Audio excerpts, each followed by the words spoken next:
Bien, buenas tardes con todos los participantes. El día de hoy le brindamos la bienvenida al curso de especialización en bases del derecho administrativo y su procedimiento práctico.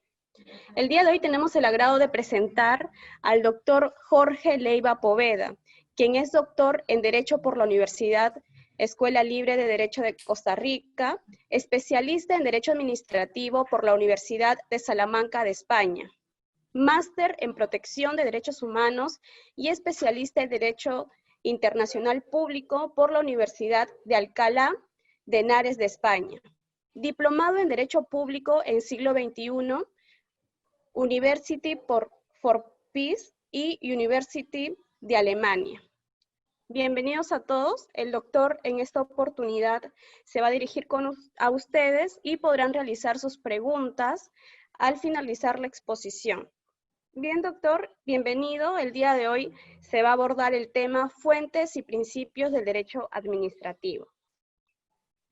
Muchas gracias. En primer lugar, tengo que agradecer a Usomini por la invitación, felicitarlos por este tipo de iniciativas. Es importante que en Latinoamérica todos y todas avancemos hacia la especialización, avancemos en los conocimientos y este tipo de cursos, de especializaciones, ayudan sin lugar a dudas a que vivamos en un mejor país, en el caso de ustedes en Perú, y en un mejor continente aquí en América. Mi agradecimiento también pues a doña Ana Paula Luján, que fue la persona que me contactó, y como ya ustedes vieron en la presentación, pues la ponencia que van a tener a continuación es con un acento diferente. Posiblemente muchos ni siquiera han tenido la oportunidad de escuchar el acento costarricense porque somos poquitos y estamos muy lejos, entonces a veces no es frecuente que nos escuchen. Vamos a iniciar de una vez porque nos queda una enorme cantidad de temas que tenemos que cubrir esta tarde. Tengo entendido que es aproximadamente hora y media y además tengo que reservar un espacio para preguntas. Aclaro que vamos a partir de que esto es un curso de especialización. Esto me lleva a concluir a mí que las personas que nos están acompañando en este momento son o estudiantes de Derecho o abogados y abogadas ya debidamente graduados. Entonces, no vamos a hacer un repaso de lo básico de los temas de fuentes, porque partimos que ya todos conocemos esto y vamos a tratar de dar un paso allá, pues por el tiempo y por la dinámica, no vamos a abordar el tema con la profundidad que sería en un curso de posgrado, pero sí vamos a tratar de ir un pasito más allá, partiendo de que todas y todas pues ya habrán comentado el tema de fuentes. Pues es un tema recurrente en las fiestas familiares y todos hablamos de las fuentes y ya todos habrán comentado con su novia o su novio el tema de qué dice la ley 27.444 de procedimiento administrativo en materia de fuentes. Es por eso que vamos a dedicarnos a uno de los temas en este momento que podríamos decir que es de los más infravalorados de la teoría general del derecho administrativo. Es frecuente que en actividades académicas se aborde el tema de los hechos, se aborde el tema de la prueba. Sin embargo, todas las personas que estamos en estos temas jurídicos, en esta práctica forense, en mayor o menor medida hacemos o trabajamos con silogismos. Es decir, básicamente vamos a tener una premisa mayor que nos da las reglas generales y una premisa menor que es el caso concreto, y sobre esa idea, si uno litiga o es abogado de alguna parte o representa los intereses de alguna persona, pues va a tratar de construir sus argumentos en esa dirección. Si se es jueza, juez, magistrado, vocal, pues posiblemente va a tratar de buscar ese equilibrio de intereses a partir de la misma herramienta. ¿Y qué es lo que sucede? Que normalmente nos capacitamos mucho en la construcción y en el perfeccionamiento de la premisa menor, es decir, los hechos y la prueba del caso concreto. pero en derecho público y particularmente en derecho administrativo, la premisa mayor, es decir, las fuentes del ordenamiento jurídico, tienen una riqueza que no es compartida por ninguna de las otras ramas del derecho. Pues sí, el derecho penal y el derecho comercial tendrán una gran cantidad de fuentes, pero ni por asomo podrían llegar a aspirar, en este momento al menos, a tener una cantidad de fuentes y una complejidad en el abordaje de las fuentes del derecho como la que tenemos en el derecho administrativo. Si ustedes revisan el diario oficial de su país, creo que se llama El Peruano, obviamente no estoy seguro, pero posiblemente va a pasar lo que sucede en México, lo que sucede en Colombia, lo que sucede en Venezuela o en Bolivia. La gran cantidad de publicaciones que se hacen en ese diario, en lo que tiene que ver con normativa, es en su mayor parte derecho público y derecho administrativo en sus diferentes versiones. Es por eso que el tema de las fuentes de derecho administrativo es el eje de cualquier inicio de especialización en un programa de derecho administrativo, y aquí pues he de hacerle el reconocimiento a los organizadores del curso, porque a veces se da por sentado este tema y vamos a ver que no es sencillo. La primera cosa que tenemos que precisar es de qué vamos a hablar. A veces cuando tomamos un manual, un tratado de derecho administrativo, no prestamos suficiente atención al título del capítulo donde se habla de fuentes. Y si ustedes le prestan atención, van a ver que hay autores que hablan de fuentes del derecho administrativo y hay otros autores dentro de los manuales de derecho que hablan de fuentes del derecho. Y es que esto no es un tema menor si la persona que escribió ese manual o ese tratado es conocedora de la gran discusión que hay en tema de derecho administrativo entre el sistema continental, es decir, el droit administratif, que recibe este nombre en francés por el origen, pues obviamente franco, me refiero a Francia, del sistema de derecho administrativo que tenemos hoy, pese a que en la actualidad hay una enorme influencia del sistema alemán respecto del sistema de derecho del common law, particularmente del británico en sus inicios y ahora del norteamericano, o del estadounidense en concreto, que conocemos como rule of law en términos generales. Y es que estas dos escuelas o estas dos formas de ver el derecho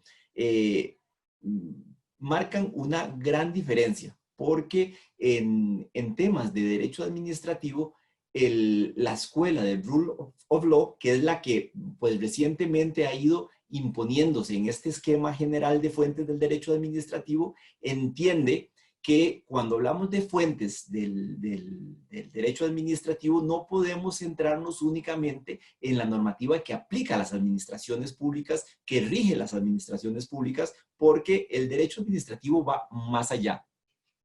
Y va más allá de las administraciones públicas porque también está llamado a regular las relaciones jurídico-administrativas que vinculan a las personas que interactúan, personas físicas o jurídicas que interactúan con esas administraciones públicas, y no solo las administraciones públicas entre ellas. Entonces, aquí no me voy a detener mucho. Les recomendaría, si tienen algún interés sobre este tema, lo van a encontrar desarrollado en el libro que se llama Revolución Francesa y Administración Pública Contemporánea, de Eduardo García de Enterría. Me gustaría leerles algún parrafito, pero no tenemos tiempo. Ahí van a ver ustedes el análisis que hace don Eduardo en relación al abordaje que hace de este tema de las fuentes y de las escuelas el profesor Albert Dacey, constitucionalista británico. Pues obviamente don Eduardo García lo traduce al español y toma sus ideas. Lo vamos a ver más adelante, pero en este contexto me gustaría además precisarle, viendo que dentro del público hay muchas personas que son estudiantes de Derecho. Miren, si habían temas importantes en el siglo XIX, como el tema del acto administrativo, como el tema del ente del órgano, y habían temas importantes a finales del siglo XX que impactaron el derecho administrativo, como el que tiene que ver con el procedimiento administrativo en la primera mitad del siglo, y el derecho comunitario y el derecho de los derechos humanos en la segunda mitad del siglo XX. En este momento, todo el derecho administrativo se está viendo enormemente impactado, se está viendo muy influido por estas nuevas tendencias surgidas a partir de finales de la primera década del siglo XX, que hoy conocemos como derecho administrativo global. Si están pensando en temas de tesis, en temas de investigación, se los recomiendo. Países como Perú y Costa Rica, que nos hemos incorporado en el sistema de la OCDE, estos temas no son comerciales, tampoco son constitucionales. Conforme nos adentremos en la dinámica de ser miembros de esta organización, vamos a ver cómo el 99.9999 por 99 y rayita, para hacer el decimal infinito, de lo que esta organización nos va a ayudar a trabajar a nosotros es derecho administrativo. Si les interesa el tema del derecho administrativo global, va a encontrar mucho en YouTube o hay libros muy interesantes. No me voy a detener en este tiempo. En mi canal de YouTube tengo algunos videitos sobre el tema por si les interesa ahondar en estos nuevos temas de vanguardia en el derecho administrativo. Para iniciar, repasemos nada más ¿qué entendemos por fuentes? No me voy a poner aquí a hacer lectura de definiciones ni nada. Nada más me interesa retomar al profesor Maurer. El profesor Maurer tiene, a mi criterio, uno de los mejores libros, y aquí nuevamente estoy pensando como profesor y estoy pensando que estoy hablando con estudiantes, ya sea de grado o de posgrado. Les recomiendo, lo pueden encontrar en Google. Hay un libro que se llama Derecho Administrativo Alemán. Es una traducción hecha por la Universidad Autónoma de México. Muy interesante. Es el libro de mayor difusión en las aulas alemanas y nos da una muy buena versión del derecho administrativo alemán en su dinámica actual. El profesor Maurer nos dice que la fuente es el fundamento sobre la cual se reconoce algo como derecho positivo. Y es que aquí voy a compartir brevemente 3 láminas de una presentación de PowerPoint. No la vamos a utilizar mucho. Tal vez les solicito al anfitrión o anfitriona de Just Omni que me... ok, ya me habilitaron para compartir la presentación. Perfecto.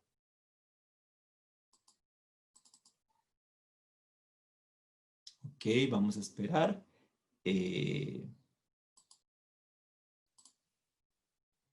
Espero que estén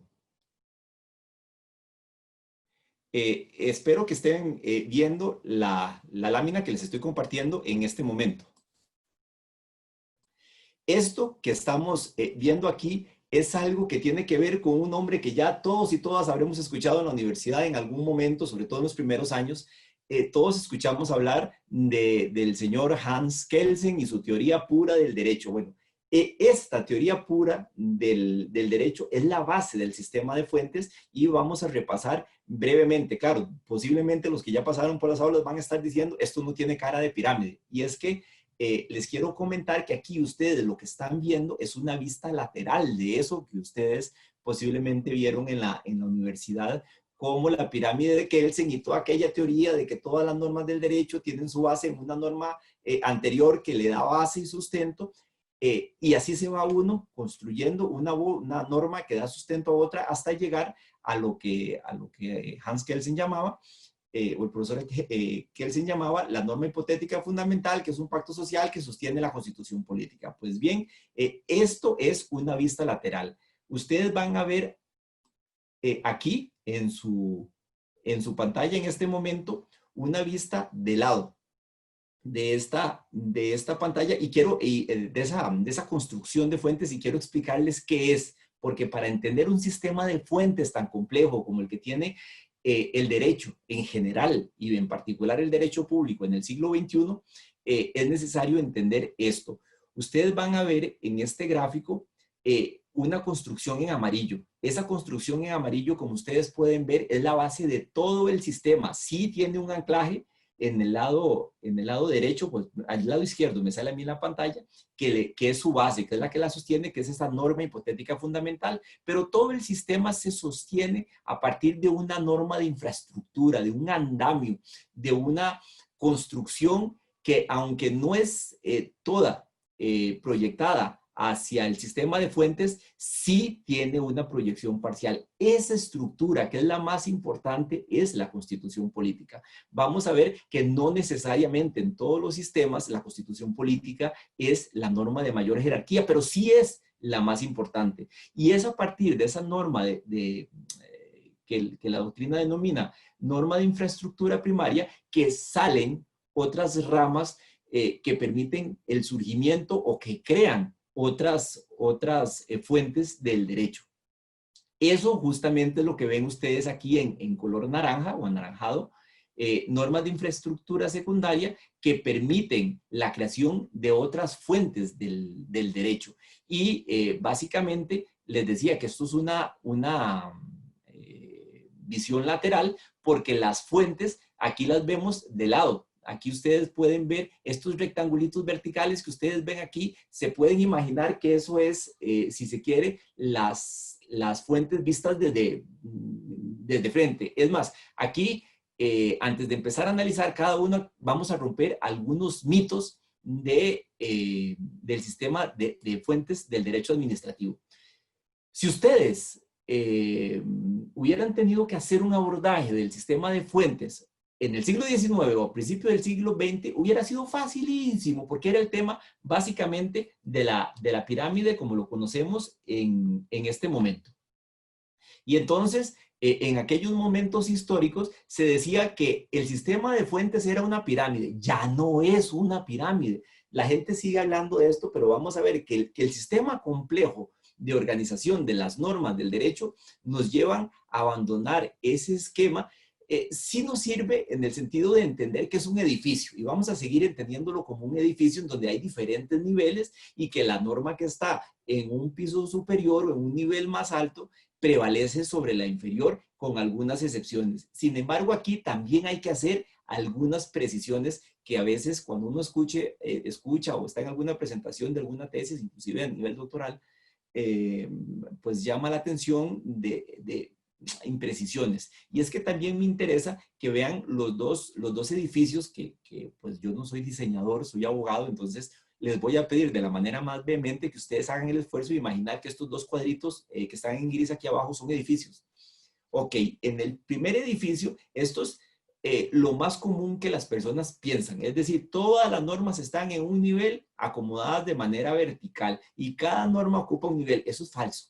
Vamos a ver cómo en el derecho costarricense, en el derecho mexicano, en el derecho colombiano, en el derecho peruano, pueden haber varias normas en un solo nivel y de hecho es frecuente encontrarnos, por ejemplo, en el nivel donde está la ley, normas que conocemos como actos o normas con valor de ley que están en la misma jerarquía.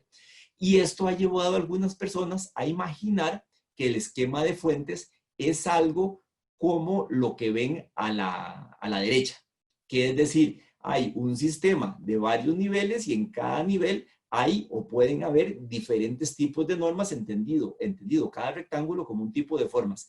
Esto da la sensación de que ya entendimos, pero vieran amigos y amigas que tampoco es tan sencillo. No es así. En la actualidad, el sistema de normas se nos parece más a esto que estamos viendo aquí. Les ruego nuevamente que hagan un esfuerzo. Imaginen que esto es un edificio.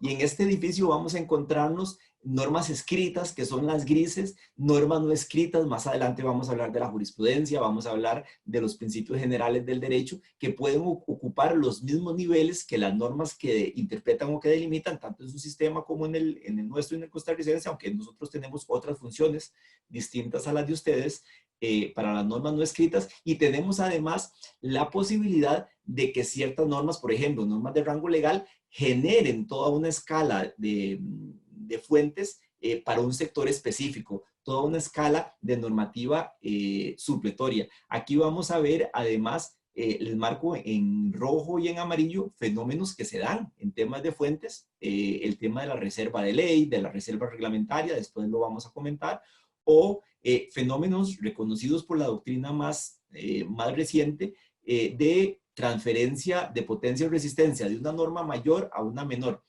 Más adelante lo vamos a ver. ¿Qué es esto? Esto es, por ejemplo, cuando la Constitución o una ley le dice al ordenamiento jurídico, mire, mediante una norma reglamentaria específica se va a regular el tema X. Y entonces aquí la doctrina dice, bueno, ¿qué pasa cuando hay una ley general, genérica, que dice otra cosa? Y entonces llegamos al tema de las reglas generales de norma superior, deroga la inferior, y entonces la doctrina dice, bueno, esa ley general no puede afectar el reglamento, no porque el reglamento sea jerárquicamente superior a la ley, porque no lo es, evidentemente, sino porque hay una transferencia, un ámbito de protección que una norma mayor le transfiere a esa norma inferior. Sin embargo, esto se los estoy comentando en este momento de la exposición para que entiendan el gráfico. Voy a dejar de compartir esto. Ok, volvemos entonces. Otro tema que me interesa, que genera muchos mitos antes de empezar a analizar cada una de las fuentes, es este famoso principio de autonomía del ordenamiento jurídico administrativo, que lo tienen ustedes en su ley de procedimiento administrativo. La ley está 27.444. Nosotros aquí en Costa Rica tenemos una ley muy similar a la de ustedes. En caso de Costa Rica se llama Ley General de Administración Pública, pero estas leyes, la de ustedes y la nuestra, se parece un montón a la que tienen en Guatemala, a la que tienen en Colombia, a la que tienen en Argentina, en Chile. Es un tema muy particular porque en estos temas ellos tienen una atomización muy fuerte.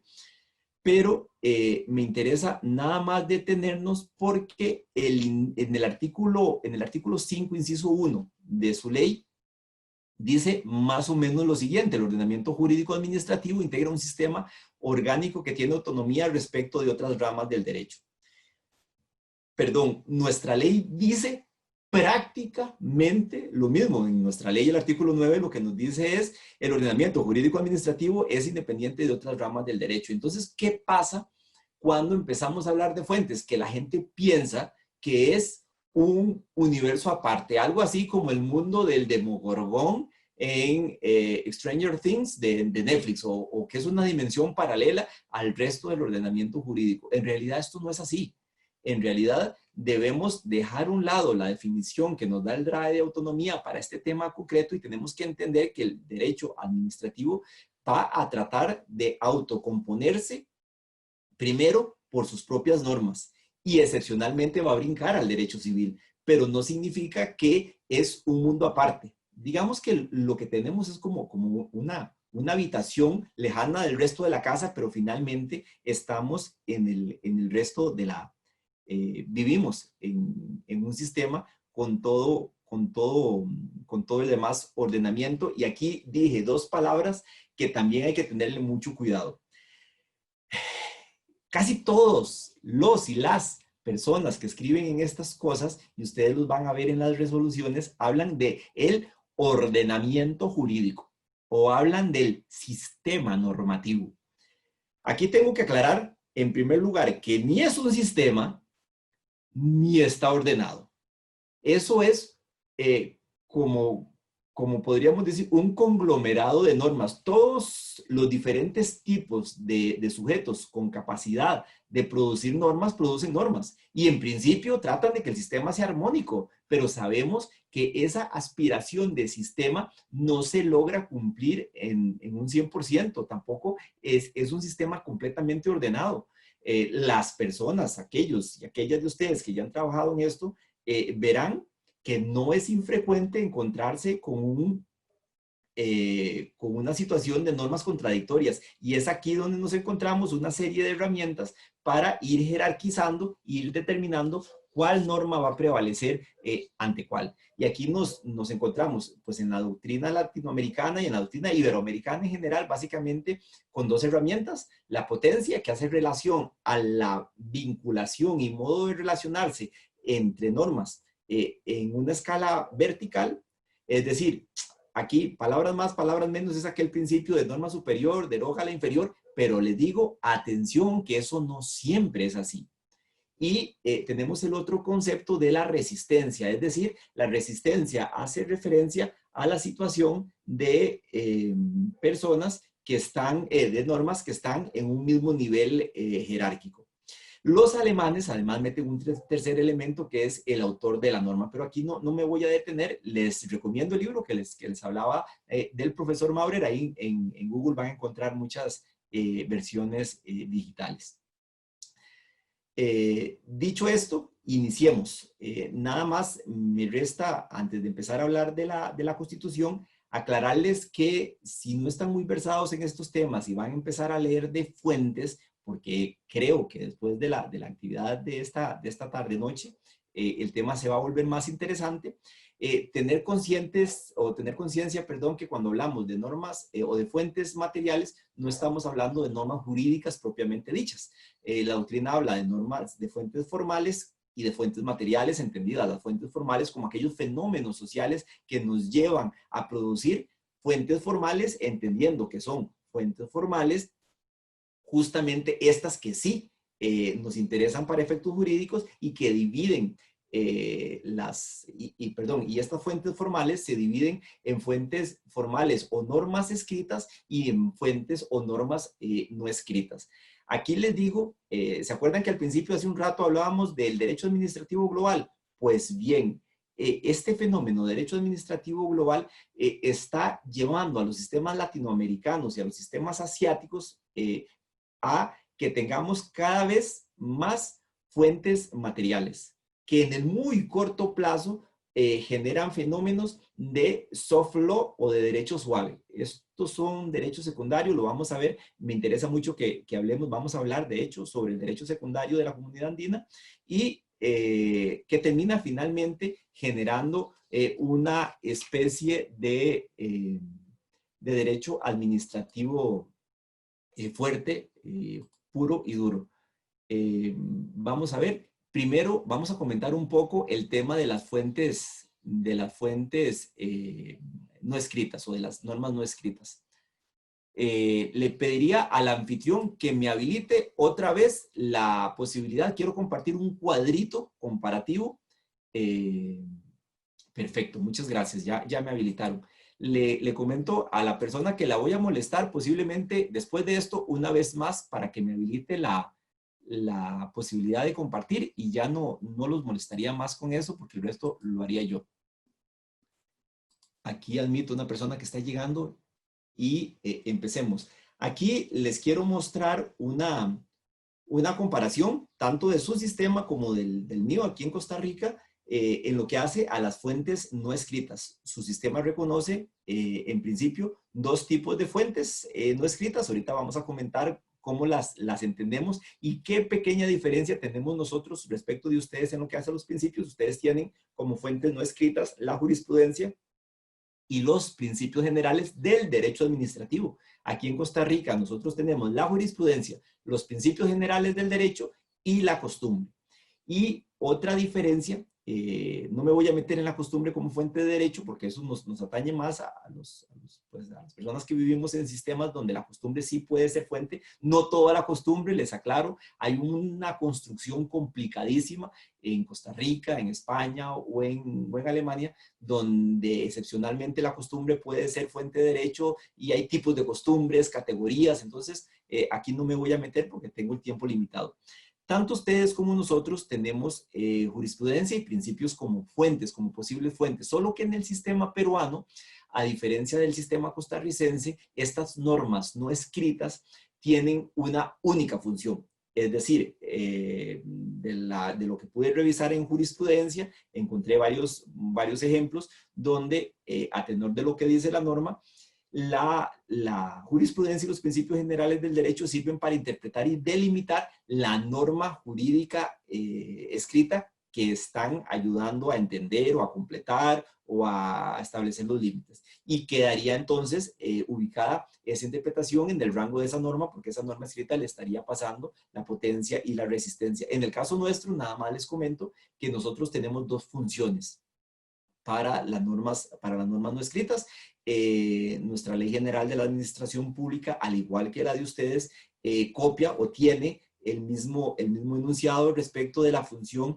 de interpretación y de delimitación que permite la transferencia de la potencia y la resistencia, pero en el caso costarricense tenemos la posibilidad que ante ciertos tipos de lagunas, la jurisprudencia, los principios generales y la costumbre sean fuente directa del ordenamiento jurídico y van a tener rango de ley. Yo sé que esto se le para los pelos a mucha gente, pero esto viene un poco de algunas influencias del common law o del derecho en aquel momento, más allá de la cortina de hierro. Nuestra Ley General de la Administración Pública no es tan reciente como la de ustedes, la de nosotros es de 1978 y había sido redactada en el 69, entonces es muy vieja. Entonces aquí nosotros cuando nos enfrentamos a estos fenómenos hay que tener mucho cuidado con temas como el principio de legalidad y el principio de reserva de ley. Bien, entremos a ver ya los principios. Dejo de compartir la pantalla y pues al administrador de la transmisión le pediría dentro de algunos minutos que me deje compartir una vez más una presentación. El profesor García de Enterría, quien a mi criterio es uno de los grandes administrativistas de Iberoamérica, aunque no comparto 100%, pero si con alguien estoy de acuerdo es con él, aunque no comparto el 100% de sus postulados, nos dice que los principios son enunciados, son valores básicos, que surgen de la vida y de la práctica jurídica de una sociedad, pero que no cualquier cosa puede ser un principio. Un principio siempre va a estar vinculado a un instituto importante para el derecho, y es que institutos como el de la familia, como el del bien público, como el del interés nacional, son, dice él, como las células de un organismo que se llama derecho. Y entonces aquí tenemos que entender que ese organismo está vivo, y entonces cuando hablamos de principios no podemos restringirnos solo a principios redactados en latín hace 2000 años. Sobre todo que la administración pública se inventó hace 200 años. Entonces la mayoría de nuestros principios son principios que no vienen del derecho romano, aunque toda la dinámica del sistema de principios, pues sí, si lo encontramos del derecho romano. Eso fue nuestra principal importación al derecho público del sistema románico, y la doctrina española nos explica que esto obedece a dos razones, y es que resulta ser que el derecho administrativo se rige por lo que ellos llaman, no me pregunten qué es, debe ser alguna expresión española, leyes medida. Y entonces explican que en la mayoría de los países de Iberoamérica la legislación funciona prácticamente para atender las necesidades de las administraciones en un momento específico. Y eso hace que las leyes no estén pensadas para una visión de largo plazo que pueda sostener la solución de conflictos a lo largo del tiempo. Y es por eso que necesitamos una serie de principios que orienten las interpretaciones y la modificación de esas normas. Y la otra función de los principios, nos dice la doctrina española, y aquí particularmente don Eduardo García de Enterría centra su análisis en recordar que los principios nos sirven para una situación que se presenta de hecho, y es que recordemos que en la materia de administración pública una buena parte de la producción normativa se da por parte de la propia administración pública, y esto hace que en algunos casos se sobrevalore los intereses de la administración pública frente a los intereses de las personas que interactúan con ella. Y los principios sirven como una especie de contrapeso en todo este sistema. ¿Cuál es el problema que tenemos con los principios? Y hay que reconocerlo. Mire, los principios nos generan una sensación de incerteza. Nos preocupa el tema de la seguridad jurídica porque tienen un olor, un fumus, dirían en latín, a derecho natural o a iusnaturalismo que a muchos no nos agrada.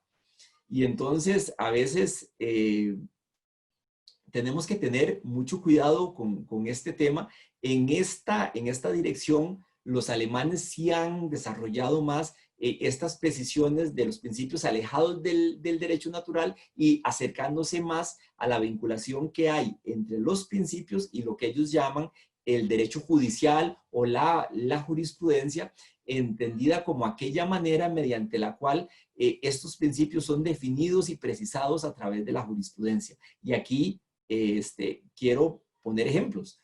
Todo el sistema de Internet se ha visto desarrollado en la práctica y el derecho se ha quedado detrás. Bueno, no sé qué tan avanzados estarán ustedes en Perú en las regulaciones en materia de fenómenos de la red mundial, pero en la mayoría de los países va el Internet muy adelante y atrás va el derecho corriendo posiblemente con la lengua afuera, jadeando, cansado, agotado, tratando de alcanzar cada uno de los fenómenos que se van presentando. Por eso les digo, no todo está en latín, no todos los principios son romanos, es un ser vivo y posiblemente los principios que van a inspirar el derecho administrativo en el siglo XXI van a ser principios que posiblemente o están naciendo o no han nacido. El otro tema que es importante cuando vamos a hablar de fuentes, y es un error muy común, es confundir qué es jurisprudencia. Sobre todo cuando vemos películas de Estados Unidos y alguien dice, sí, es que la jurisprudencia, en el caso Marbury o en el caso Chevron, estos casos que estoy diciendo son casos reales. En el caso Chevron, se analizó el tema de la discrecionalidad administrativa o de la deferencia, que no son lo mismo, y ahí se sentaron las bases. Bueno, aquí ya estamos hablando entre personas que somos versadas en el tema y tenemos que entender que la jurisprudencia es aquella idea que se reitera y que sirve para resolver un caso, no es la sentencia. La sentencia es un documento que resuelve un caso concreto. Esa sentencia tiene una idea básica que sirve para resolver el conflicto y esa idea básica que se conoce como ratio decidendi se plasma en un precedente. Un conjunto de precedentes con la misma ratio decidendi es lo que nos permite a nosotros como juristas extraer esa idea, esa reiteración de la idea que conocemos como jurisprudencia. Avancemos ahora sí al tema de las fuentes escritas, porque si esto era complicado, vamos a mezclar los dos fenómenos y van a ver ustedes que esto se nos va a poner interesantísimo. Vamos a iniciar con la Constitución política. No porque la Constitución política sea la norma superior, se los decía. Y en esta dirección, yo les recomendaría que se metan a Google y vean una sentencia del Tribunal Constitucional Alemán. De hecho, son dos. Se conocen como la sentencia Solange. Se escribe Solange. Es más, pueden poner Solange 1 con número romano y Solange 2 con número romano y van a ver un análisis. Esas sentencias están traducidas al español, al francés, al italiano. Son muy interesantes en este tema y se plantea el asunto de la soberanía que tiene la Constitución para subordinarse y poner otras normas encima de ella de manera voluntaria o soberana. Es importante reiterarles, la Constitución es la base del sistema de fuentes. Y es la base por varias razones. Mire, de inicio, sienta todo un sistema de derechos fundamentales que no son lo mismo que derechos humanos. Sienta la base de los derechos fundamentales que van a regir en un primer momento las relaciones entre las administraciones públicas y las personas físicas o jurídicas. Y además establece y determina las bases de la organización del Estado. Organización que en una parte muy importante, si no que la mayoría, es derecho administrativo.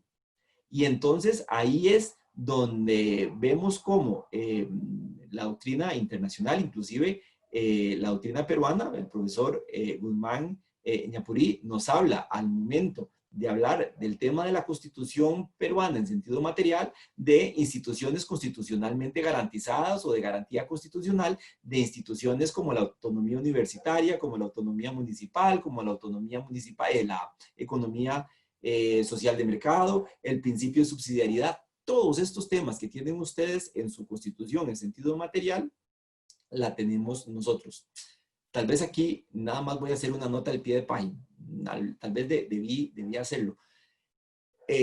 Se habla de constitución en sentido formal y en sentido material, entendiendo que la constitución en sentido formal es el texto, el articulado, su preámbulo, la norma así como la vemos. En sentido material es la construcción que plantea Kelsen en su momento y que después es desarrollado por los autores post-kelsenianos, que hace referencia a que el derecho de la Constitución o la Constitución política en sentido formal es el documento más el conjunto de principios y valores que esa Constitución recoge. Y es en este sentido que la doctrina nos habla de esa serie de garantías institucionales o de instituciones constitucionalmente garantizadas. Algunas diferencias que tienen ustedes respecto a nosotros aquí en Costa Rica es el tema del control. El tema del control, vamos a ver dos cosas que tienen que ver con la Constitución como fuente. Uno es el control que se puede hacer a la luz de la Constitución y otro es cómo controlar la Constitución. La Constitución como fuente sirve para controlar aquí en Costa Rica a través de un tribunal constitucional que tiene un control concentrado de acuerdo al artículo 10 de nuestra Constitución. Ustedes no, de acuerdo a lo que dice su Constitución, ustedes tienen un sistema, y les digo con este sistema, muy poco común en el derecho comparado. Encuentro que hay una unanimidad de lo que pude encontrar, que cuenta con un sistema dual, con un control difuso en el artículo 138 de su Constitución, pero a su vez tienen un control concentrado de constitucionalidad en los artículos 200 y 202. Esta situación no es así. Ese control, para volver al tema y no quedarnos en estas particularidades constitucionales, permite en principio que el Contralor de Constitucionalidad ejerza un control de función negativa o de legislación negativa. Es decir, él solo va a sacar normas, ese órgano va a sacar normas.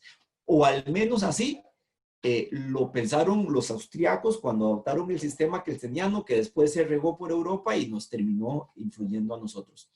En la actualidad hay una segunda función que permite que los tribunales constitucionales ejerzan su labor, ya no como legisladores negativos, sino como una especie de legislador positivo, y esto es lo que se conoce como la interpretación conforme. Es decir, ante un cuestionamiento de constitucionalidad de una norma, el Contralor de Constitucionalidad toma la norma y dice o explica cómo hay que leer esa norma de acuerdo al texto de la Constitución.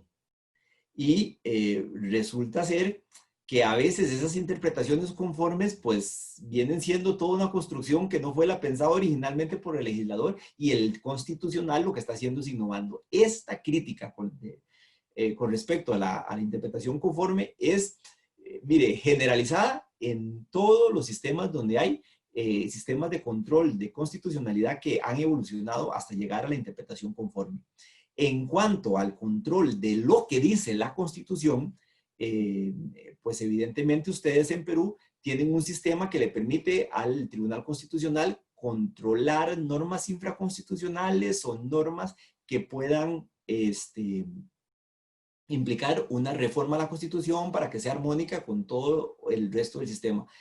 Aquí en Costa Rica tenemos eso, y también hemos tenido en muy pocas oportunidades situaciones en donde el Tribunal Constitucional ha declarado inconstitucional normas originarias, es decir, del texto original de la Constitución política, ¿verdad? Y claro, en su momento cuando eso pasó, los constitucionalistas se les paraba el pelo y se les va a parar más con lo que les voy a contar ahorita. El tema es que nuestra Constitución, a diferencia de la de ustedes, que es de principios de los 90, nuestra Constitución es muy antigua, es de 1949. Entonces, resulta ser que quedaron incorporadas normas, por ejemplo, que establecían discriminaciones por sexo. Por ejemplo, a la hora de transferir la nacionalidad por matrimonio. Cuando un hombre lo hacía, no era lo mismo que cuando una mujer se casaba con un extranjero. El Tribunal Constitucional nuestro, aplicando instrumentos internacionales de protección de derechos humanos, ha declarado inconstitucionales esas normas originarias de la Constitución. Y evidentemente, la vía más frecuente que tenemos para controlar la Constitución, y aquí sí le da digamos que al menos taquicardia, un fuerte palpitar en el corazón, a los constitucionalistas del siglo XIX y del siglo XX que no se han dado cuenta que ya pasamos esas partes de la historia del derecho, cuando órganos supranacionales de protección de derechos humanos han obligado a países a cambiar la constitución. Y esto sí pasa y ha pasado. De hecho, le pasó a Chile, en el caso Olmedo Bustos y otros, conocido como caso de La Última Tentación de Cristo, donde se había censurado el tema de la película. No me voy a detener aquí, pero parte de la defensa de Chile ante la Corte Interamericana era que esa censura previa era de rango constitucional. Y palabras más, palabras menos, le dijeron así, el problema es la Constitución, no importa, no pasa nada, cambia la Constitución. Cuando eso salió, en el año 2001, algunos constitucionalistas se tiraban de edificios y cosas de ese tipo. Sin embargo, el sistema evolucionó y se ha ido entendiendo que eso es posible y que inclusive ante normas constitucionales violatorias al sistema de protección multinivel de derechos humanos, esto es perfectamente lícito. Habrán sistemas un poco trasnochados que todavía siguen peleando el tema del margen de apreciación nacional para aplicar derechos humanos. Aquí no estoy hablando de Perú. De hecho, Perú fue uno de los países que pues, enarboló esta tesis en los 90s, en algún momento, a raíz de algunas situaciones presentadas con este señor Fujimori, pero lamentablemente para mí, tengo que decirlo, mi tribunal constitucional, bueno, mío no, el tribunal constitucional de mi país, en este momento está en una lucha de resoluciones con Corte Interamericana de Derechos Humanos por este tema del margen de apreciación, tema que la doctrina lo tenía pues por superado. Dicho esto, vamos a entrar a hablar de un segundo tipo de fuentes del derecho administrativo, que son los tratados internacionales. En su artículo 5 de la Ley de Procedimiento Administrativo, ahí lo van a encontrar. El problema que tienen ustedes en esa norma, que tenemos nosotros en la norma nuestra también, es que no precisa. Y aquí vamos a tener una multiplicidad de instrumentos que nos van a caer en esta categoría, todos protegidos por un principio elemental del derecho internacional de los tratados, que es el principio sunt servanda. Es decir, lo que usted pacta, lo cumpla, no me importa su derecho interno. Y este principio está recogido en los artículos 26 y 27 de la Convención de Viena sobre el derecho de los tratados y tiene el rango de ius cogens, es decir, un principio universalmente aceptado en el concierto de las naciones. Dicho esto, vamos a hablar de tres conjuntos de tratados, porque no me quiero detener mucho en este tema, obviamente por razones de tiempo. Los tratados ordinarios, los tratados de derechos humanos y los tratados comunitarios. Respecto de los tratados en general, lo que podemos llamar tratados ordinarios como fuente de derecho administrativo, aquí les diría, pongan mucha atención porque esos tratados, al regirse por la Convención de Viena del Derecho de los Tratados, tenemos en ese ámbito unos articulitos que en la versión al español de ese instrumento no quedan muy claros, pero cuando ustedes leen varias versiones o ven lo que busca, van a encontrar que los artículos 31 y 32 de esa convención hablan de normativa supletoria, pero en realidad nos están hablando de una serie de fuentes del derecho administrativo. Atención al tema de los tratados de libre comercio. Ustedes, al igual que nosotros acá, tenemos tratados, por ejemplo, busqué alguna materia común y lo que me encuentro es el tratado comercial con Estados Unidos. Ustedes tienen uno, nosotros tenemos uno, pero como somos países muy pequeñitos, pues a los gringos se les ocurrió que nosotros teníamos que hacer uno solo con todo Centroamérica y República Dominicana, con ellos. Y así tenemos un tratado Centroamérica, República Dominicana con Estados Unidos. Es importante cuando ustedes van a revisar temas de derecho administrativo y ya alguno debe estar pensando, ¿y qué tiene que ver esto con derecho administrativo? ¿Eso es derecho comercial? No, estos son temas de derecho administrativo puro y duro, aduanero, comercial, procedimiento administrativo, compras públicas. y mucho de lo que nos enseñan en la universidad queda desaplicado, por ejemplo, en compras públicas, porque aplica no la ley nacional, sino el tratado en estas materias. Temas como el uso de la palabra protocolo en materia de fuentes hay que tener mucho cuidado porque a veces el tratado habla de protocolo y de hecho ustedes tienen uno como otro instrumento de la misma categoría que complementa al primero. Pero a veces se entiende protocolo como el instrumento que se desarrolla por algún órgano creado por los órganos que crean esos instrumentos, esas convenciones. Les digo que, por ejemplo, si ustedes revisan el artículo 20 de su tratado con Estados Unidos, se va a encontrar que existe una comisión de libre comercio y esa comisión de libre comercio tiene una serie de competencias para regular temas que impactan directamente mucho de la actividad administrativa de el Perú. Y además se va a encontrar que tanto como muchos tratados, no me acuerdo bien el de ustedes porque eso lo había revisado hace algunos meses cuando revisé estas competencias en diversos tratados en materia administrativa, pero algunos hasta dicen, y no va a crear derecho, pero va a crear todo esto y esto y ABC y hacen una lista. Y yo lo que termino diciendo es, bueno, no hubieran puesto eso, porque cuando me dicen que no lo va a hacer, pero me dan 14 supuestos, pues al final entonces sí, solo que tienen competencias muy específicas. El otro tema es todo el acervo jurisprudencial que surge a partir de los sistemas de resolución de competencias extrajudicial que normalmente tienen estos convenios. A veces es CIADI, el sistema que se establece para protección de competencias. Para los que no saben qué es CIADI, es el sistema, el centro de arbitraje del Banco Mundial, que normalmente sirve como foro. A veces se utilizan las normas UCITRAL.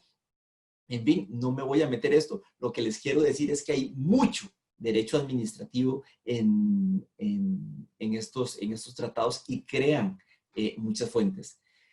El otro tema importante es el de los tratados de derechos humanos. Y aquí la discusión explota todavía más, muchas veces más en relación con el tema que vimos con los tratados generales.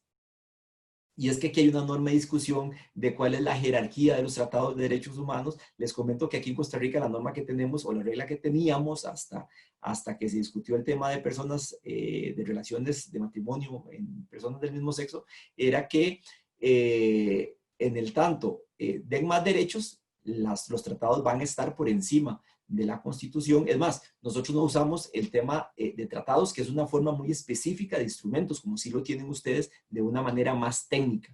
Aquí en Costa Rica la Constitución habla de instrumentos.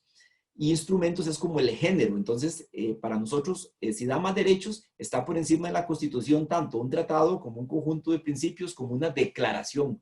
Esto que para ustedes no es vinculante, porque en derecho internacional no es un tratado, sino es una manifestación que no pasa por el procedimiento de incorporación mediante ley, aquí en Costa Rica sí lo tenemos. Sin embargo, el año pasado se dio, posiblemente ustedes lo habrán visto en algún momento, Costa Rica le solicitó a la Corte Interamericana una opinión consultiva en materia entre personas del mismo sexo. La sala, eso sí se los cuento yo, el Tribunal Constitucional de Costa Rica, dijo que sí, que eso aplicaba, pero aprovechó para incursionar en un tema de margen de apreciación y matizar un poco el tema que pues yo lamento profundamente, aunque me estén viendo en algún momento los magistrados del Tribunal Constitucional, que por cierto, aquí en Costa Rica está dentro del Poder Judicial, así que siendo yo juez prácticamente son mis jefes en algún momento. Estos temas lo podrían encontrar, les podría dar, si en algún momento están haciendo algún estudio de derecho comparado, en el voto del Tribunal Constitucional de Costa Rica 12.782-2018, que es un poco la discusión que tuvo su Tribunal Constitucional allá por 1997, posiblemente muchos de los que están viendo el video estaban naciendo. En Perú, me parece que la situación de los tratados de derechos humanos yo la encuentro muy clara a la luz de lo que dice la doctrina en esta dirección. Me encuentro la cuarta disposición final y transitoria de la Constitución, que señala que las normas sobre derechos y libertades reconocidas por la Constitución integran se interpretan, perdón, de conformidad con los tratados. Encuentro mucha claridad también en el artículo 55 de la Constitución del 93, que establece que los tratados en vigor se incorporan de manera inmediata al ordenamiento, y ya ustedes no entran en esa discusión de la dualidad o si es un sistema monista en donde el derecho internacional se incorpora. Ya ustedes tienen ese sistema resuelto. Importante en este tema, la Corte Interamericana, para disgusto de no pocos tribunales constitucionales latinoamericanos, ha precisado que la convención se conforma para efectos del control de constitucionalidad, tanto por el texto de la Convención Americana de Derechos Humanos como por parte de la jurisprudencia que la Corte ha señalado. Nada más como nota al pie, porque esto me llevaría a otra clase completa. No olvidemos que no solo existe el Sistema Interamericano de Derechos Humanos. En Naciones Unidas, ustedes y nosotros formamos parte de un sistema universal de derechos humanos, de un conjunto de comités que revisan casos y generan jurisprudencia con características muy similares a la de la Corte Interamericana. Eso es lo que se conoce como el Treaty Bodies, o el sistema o el cuerpo de tratados. Son todas estas comisiones del Comité de Derechos Humanos, comisiones no comités, aclaro, porque el término sí importa en esta materia. Comité de la Mujer, el Comité de Desapariciones, el Comité contra la Tortura, el Comité de Derechos del Niño, etcétera, etcétera. Me interesa en este momento, sobre todo por un aspecto de tiempo, avanzar al tema de los tratados comunitarios. Esto es una materia que no siempre se estudia en las universidades, y aquí hay una mina de derecho administrativo mayor todavía que la que nos encontramos en el tema de los derechos humanos. Ustedes tienen, por su ubicación geográfica, un sistema de derecho comunitario que para todos ustedes es conocido, es la comunidad andina. Nosotros aquí en Centroamérica tenemos otro sistema. El nuestro se llama, o se conoce como SICA, es el Sistema de Integración Centroamericano. Está el Mercosur y está el CARICOM, que son otros fenómenos. Lamentablemente no hemos avanzado hacia un sistema de integración latinoamericana como yo esperaría en algún momento ver, y ojalá lo lográramos hacer sin que pensemos que es de derecha o es de izquierda. Los europeos tienen un sistema no porque se quieran, no es que quieren ser un solo país porque son muy amiguitos, es que ellos están conscientes que les interesa, es por pura conveniencia, no es por amistad. Y los franceses y los alemanes no dejan de ser franceses y alemanes por estar en un sistema, un sistema comunitario. Aquí a nosotros nos está costando un poquito más. Ok. Cuando hablamos de derecho comunitario, tenemos que entender que la doctrina siempre nos va a hablar de dos tipos de normas de derecho comunitario: el derecho comunitario primario y el derecho comunitario secundario. Y ya normalmente para la mayoría de las facultades de derecho, salvo si alguno tuvo la suerte de que esto no fuera así, esto ya suena como a derecho de la guerra de las galaxias. El derecho comunitario primario es aquel conjunto de tratados y convenciones establecidas entre los países que conforman un sistema de derecho comunitario, pero que son tratados. Ahora, esos tratados crean una serie de órganos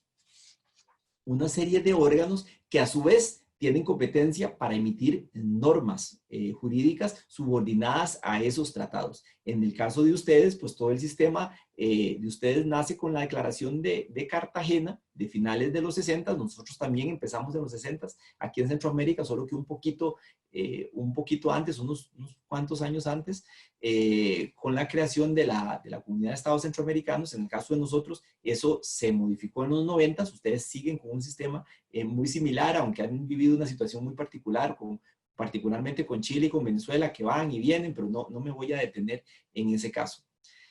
La gran discusión aquí del derecho secundario es qué rango tiene ese derecho secundario, esas normas que no pasan por el Parlamento, que no son reglamentos internos, pero que sí regulan la vida cotidiana de muchos temas de las personas. En el caso del sistema centroamericano, lamentablemente, por disposición expresa de la Carta de Tegucigalpa, que es la que crea el SICA en 1992, se estableció expresamente que esas normas iban a ser infralegales. Y eso mató al sistema, porque entonces cada estado regula los temas por una norma legal y hace que el sistema de integración no funcione. Ustedes no tienen norma expresa en esa dirección, sin embargo, la doctrina, al igual que en el sistema europeo, parte de un sistema lógico de que la normativa comunitaria tiene que ser superior a la Constitución, al derecho interno, por una razón de que si no el sistema no sirve. Si usted hace un sistema donde cada quien se puede salir, pues el sistema no va a funcionar. Les repito, ustedes no tienen norma expresa, sin embargo, hay toda una construcción doctrinal en la jurisprudencia del tratado, del Tribunal de Justicia de la Comunidad Andina. Es más, les recomendaría, si en algún momento lo quieren revisar, a mí me parece particularmente interesante, las uso de ejemplo cuando reviso Mercosur y cuando reviso SICA, la resolución del Tribunal Andino del 11 de febrero de 1999. Esto es un tema de cebolla, es una acción de incumplimiento presentada por la Secretaría General de la Comunidad Andina contra la República de Venezuela. Si quieren más datos, creo que por aquí tengo el tema, el proceso es 3-AI-98. Ahí van a ver ustedes inclusive cómo se analiza el tema de la jerarquía de las normas dentro del derecho comunitario. Y claro, aquí es donde muchos y muchas deben estar pensando, ¿y a mí qué? ¿Qué es eso? ¿El derecho secundario? ¿Cómo funciona? Vean, yo les voy a mostrar una tablita. Les quiero precisar antes de eso que tengan cuidado con los nombres, porque se va a encontrar muchas actos jurídicos que tienen carácter de norma en la comunidad andina que reciben la denominación de decisiones y de resoluciones. Esto se lo van a encontrar si en algún momento lo quieren ver. Esta escala de fuentes que ustedes tienen se la van a encontrar en el Tratado de Creación del Tribunal de Justicia de la Comunidad Andina. Aquí nosotros en Centroamérica tenemos inclusive un reglamento de actos jurídicos reglamentarios a nivel comunitario. Ustedes tienen prácticamente dos tipos de normativa secundaria. Habrá algo más, pero básicamente son decisiones y resoluciones. Nosotros aquí tenemos resoluciones, decisiones, acuerdos normativos, reglamentos, recomendaciones normativas. Es digamos que más burocrático de este lado. Voy a compartir las últimas dos láminas para que me tolere el administrador. Ok, vamos a ver. Le pediría que por favor me habilite el poder compartir pantalla. Listo, gracias.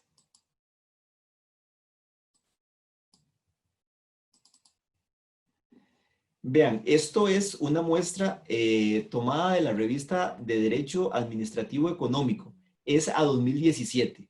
Y aquí van a ver ustedes una serie de estadísticas en materia de derecho público, puro y duro, que afectan el funcionamiento de la administración pública peruana en temas de administración institucional, de, no sé, sanidad agropecuaria, estadísticas, transporte. Esto es derecho administrativo. Y muchas veces cuando estamos en un conflicto se nos olvida que están estas herramientas y pensamos solo a lo interno. En estos temas, yo voy a pasar la otra lámina para que vean este tema de las resoluciones, para que vean que tampoco son pocas, pese a que nuestros sistemas de integración comunitario son pequeños.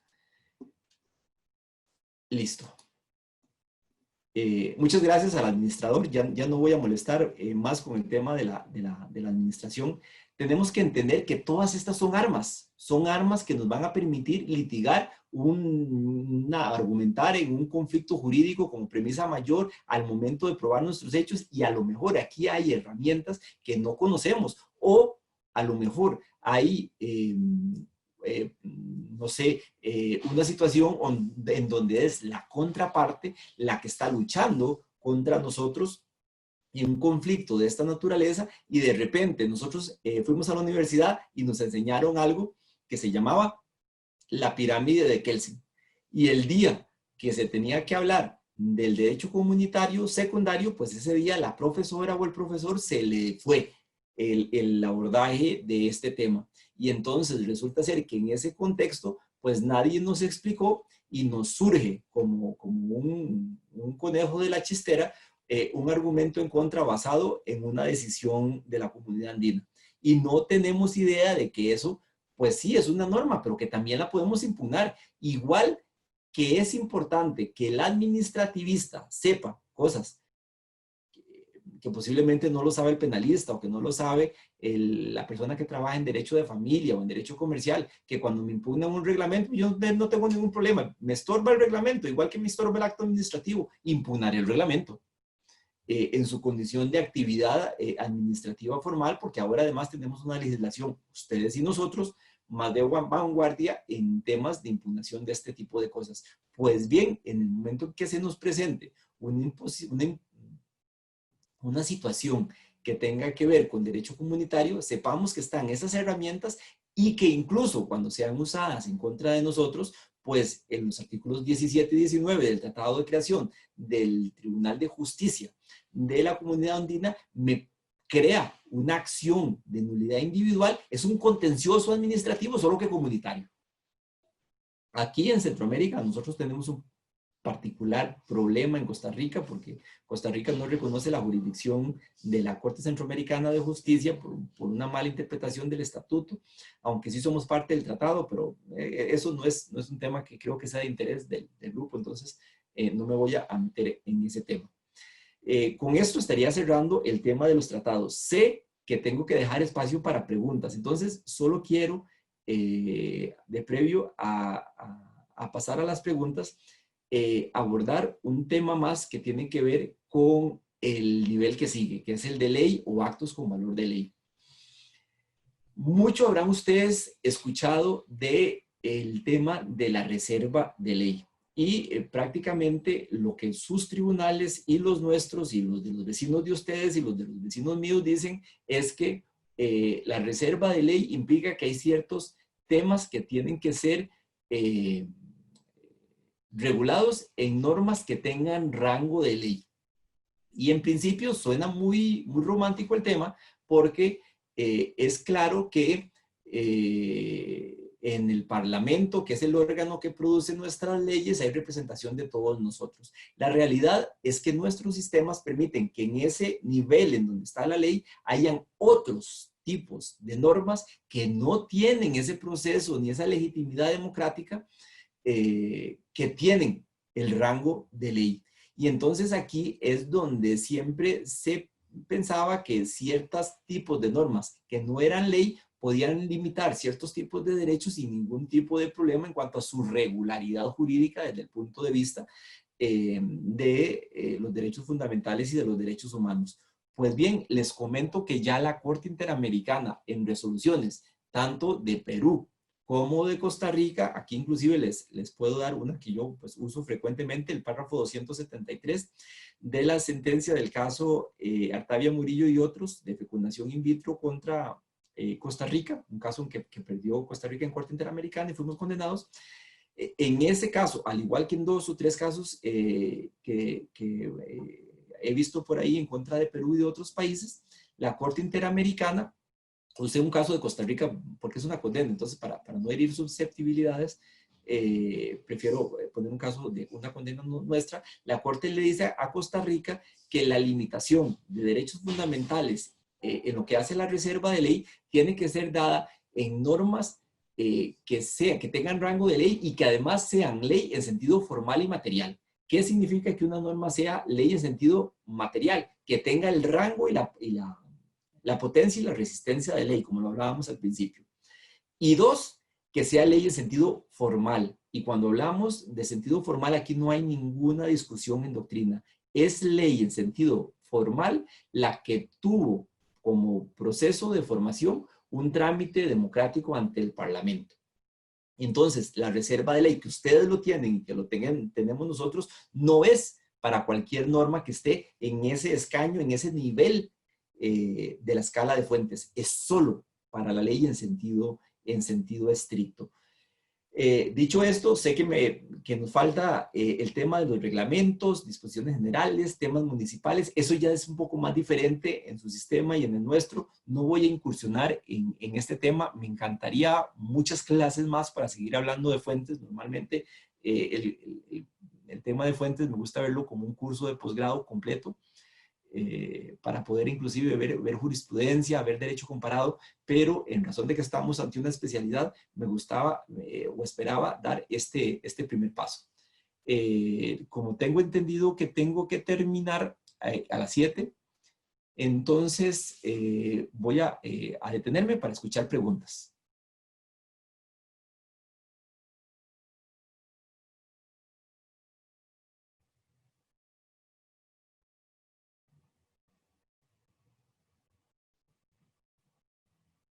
O comentarios.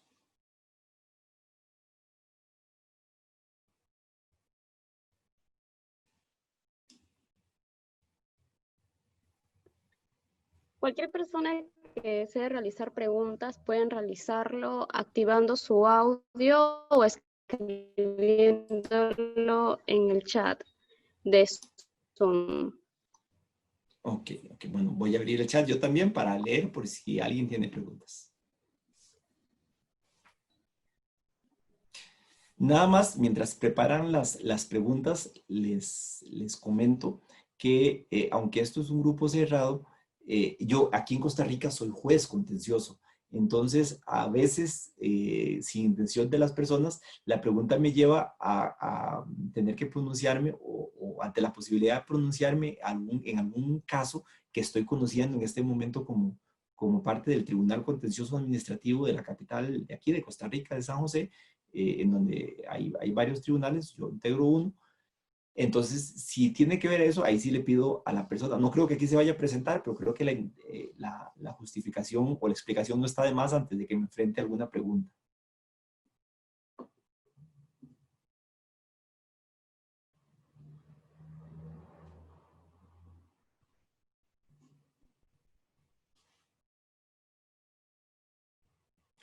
Me parece que esto está clarísimo. O tenía el micrófono apagado.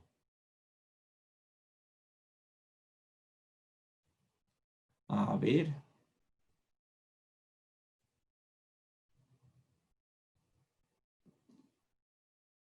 Ok, don Rafael Ibarra me pone, muchas gracias por su interesante, muchas gracias don Rafael. Díganos por favor dónde podemos encontrar esos instrumentos internacionales de los que habló. Bueno, aquí le digo, esto es un poco travesear.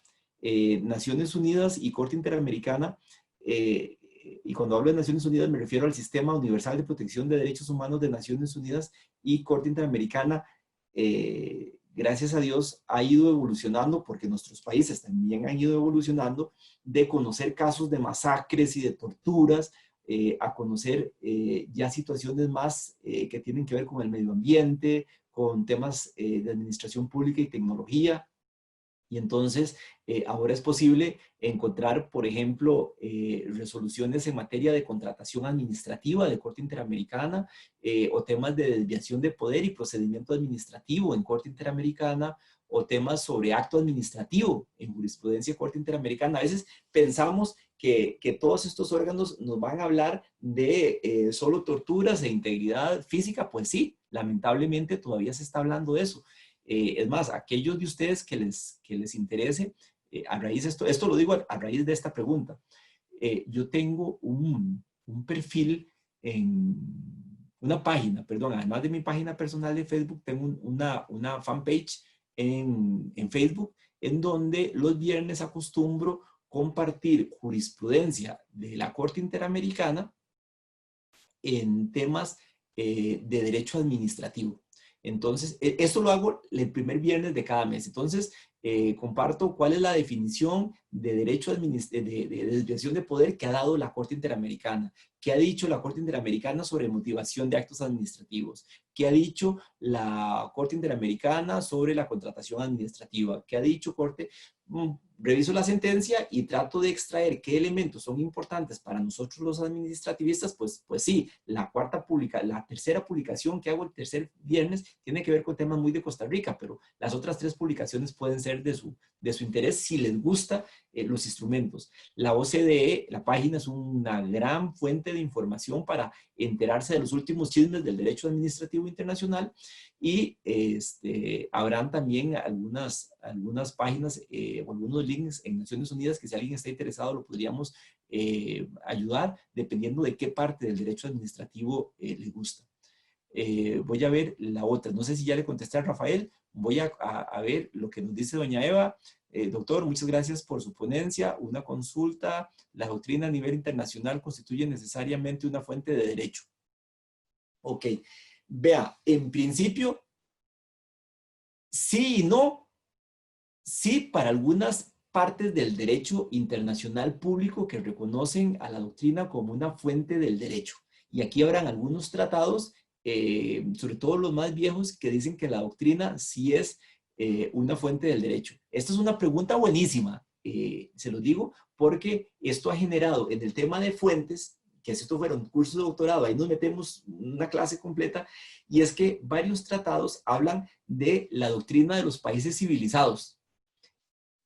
Claro, esos son tratados del siglo XIX o instituciones del siglo XIX, pero cuando usted me viene a decir a mí que la doctrina de países civilizados es fuente de derecho, entonces aquí es donde yo me pongo un poco suspicaz a preguntar, un momentito, cuando usted me dice países civilizados, o sea, ¿estamos nosotros o no estamos nosotros? Porque dependiendo de cómo usted me venga a decir el tema de que la doctrina es fuente de derecho o no.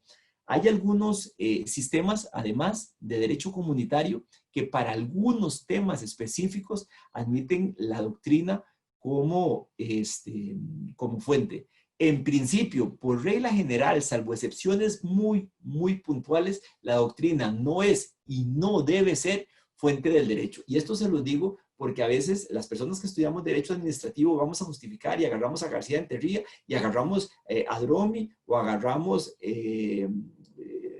no sé, a Santofimio de Colombia, que a mí me gusta mucho leerlo, y los ponemos todos juntos. Y nunca estamos conscientes de que esos autores tienen ideología y que cuando usted entiende quién es el autor, se va a dar cuenta que ese autor es de izquierda o que ese autor es de derecha o que ese autor es más socialista o que ese autor es más de apertura absoluta de mercados y que a veces lo que nos dice, por ejemplo, en España, García de Enterría en materia de discrecionalidad administrativa es lo contrario de lo que nos está diciendo Sánchez Morón, por ejemplo, que es otro autor renombradísimo en materia de derecho administrativo en España. Entonces yo pongo los dos juntos y si la persona no es muy versada en temas de derecho administrativo, no se va a dar cuenta que son abiertamente contradictorias sus posiciones.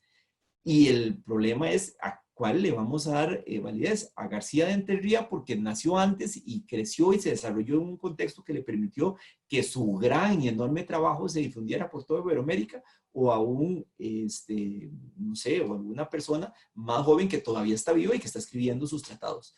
Mi opinión personal es que no debería ser doctrina, por eso veo con mucho escepticismo cuando encuentro por ahí algún documento que me habla o me pone ejemplos, porque sí los hay, de fuentes del derecho administrativo a partir de la doctrina.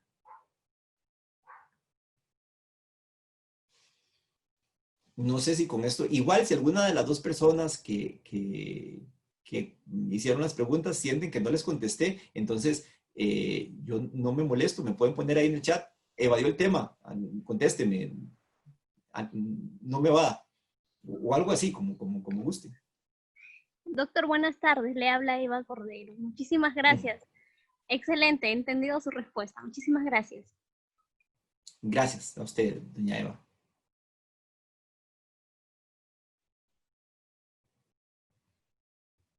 Bueno, doña Ana Paula, creo que me porté bien con el tiempo, con una tentación enorme de hablarles hasta las 9 de la noche, pero me porté bien con el tiempo. No sé si habrá más preguntas.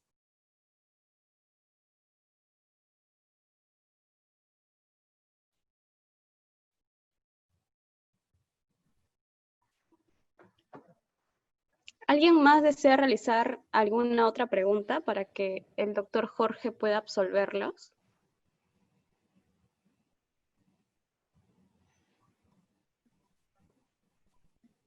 Ya don Rafael me está diciendo satisfecho con su respuesta. Muchas gracias, don Rafael. Me voy más tranquilo. A veces a mí me daba mucha rabia cuando preguntaba, o todavía cuando pregunto, y la persona que expone, o la expositora o el expositor, me contesta mucha cosa. Mejor le dijeran a uno, no,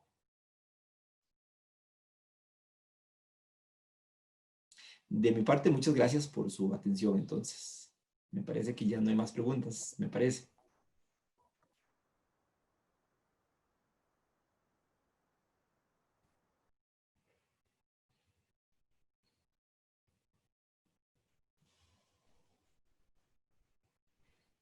Sí, doctor, me parece que ya no hay más preguntas. Por lo tanto, ha quedado bastante claro el tema del día de hoy. Igual les ofrezco, me pueden contactar. Yo tengo, para temas jurídicos, tengo un perfil en Instagram, tengo Twitter, también jurídico, para temas de difusión de jurisprudencia de derecho administrativo internacional. Entonces, tanto sirve en Argentina, como en Bolivia, como en Ecuador, como donde ustedes, como aquí. Me pueden encontrar en Facebook, en mi fanpage de difusión de jurisprudencia y en actividades académicas. Por ahí creo que les dije todas las redes sociales. Bueno, hay un blog de Blogger también donde se difunde jurisprudencia y temas jurídicos aplicables para toda Latinoamérica. Ojalá que todos avancemos juntos. Este siglo XXI, como lo dije en alguna ponencia anterior aquí en News Omni, nos pone un enorme reto a los administrativistas, y yo esperaría que las y los latinoamericanos aprovechemos esta oportunidad para decir aquí estamos, y no solo aprender y copiar de lo que pueden decir los estadounidenses o los europeos, que sé que tienen grandes personas que pueden aportar, pero nosotros también. Ojalá que hayan futuros doctores y doctoras en Perú que nos enseñen cómo afrontar el derecho administrativo del siglo XXI. De mi parte, muchas gracias y buenas noches. Espero que no los haya cansado un acento diferente, además. Muchas gracias, doctor Jorge. Ha sido una disertación bastante clara. Igual comunicarle a todos los participantes que la grabación de la ponencia del día de hoy del doctor Jorge va a ser enviado a sus correos electrónicos, al igual que los materiales que el doctor nos pueda proporcionar. Buenas noches con todos. Buenas noches, entonces. Hasta luego, doctor. Cuídese Sí. mucho. De repente Hasta algunas luego. palabras. Gracias. Procedo a salir. Buenas noches. Bien, doctor. Gracias.